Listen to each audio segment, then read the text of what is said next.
এবার রান্না পুজো, তো মা কী কী রান্না করছে একবার দেখি, চলো দেখি আনি তোমাদেরও। আর হচ্ছে কালকে বাজার করে এনেছিলাম, তো চলো দেখি মা কী কী রান্না করেছে। বলো কী কী রান্না করেছো? এতে কি হচ্ছে? আলু ভাজা। আলু ভাজা হচ্ছে?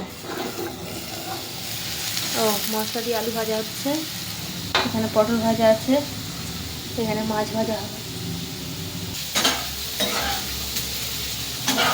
এই যে ইলিশ মাছ আছে, আর এখানে ভাত, এই একটা নারকেল ছাই হবে, মশলা দিয়ে আলু ভাজা হচ্ছে,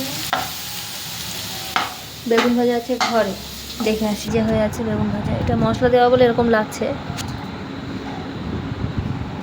মশলা দেওয়া বেগুন ভাজা। যাদের বাড়ি আঁশপান্না নেই বা মাছ হয় না, তারা অবশ্যই আমাদের বাড়ি চলে আসতে পারো পান্তা ইলিশ মাছ ভাজা খেতে। আর কাদের বাড়ি বা কারা পান্তা বা ইলিশ মাছ ভাজা খেতে পছন্দ করো, তারা চলে আসো। আর যারা যারা পান্তা করছো বা রান্না পুজো আছে যাদের, তারা আমাকে নিমন্ত্রণ করো তাড়াতাড়ি।